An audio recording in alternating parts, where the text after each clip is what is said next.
Need to update the software on your iPad, but not sure how? We're here to help.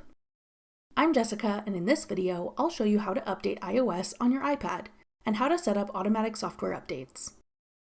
Now let's get started. To update iOS on your iPad, first open your iPad settings. Then select General. Tap Software Update.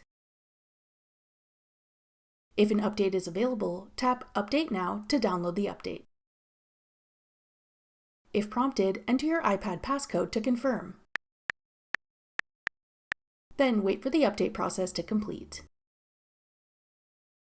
To set up automatic iPad software updates, tap Automatic Updates at the top.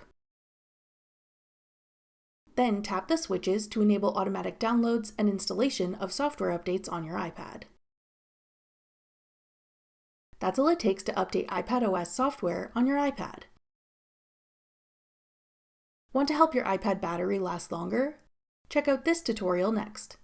Click the video on your screen now to watch. Thanks for watching.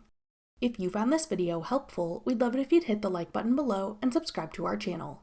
We put out great new tech tutorials like this one every day.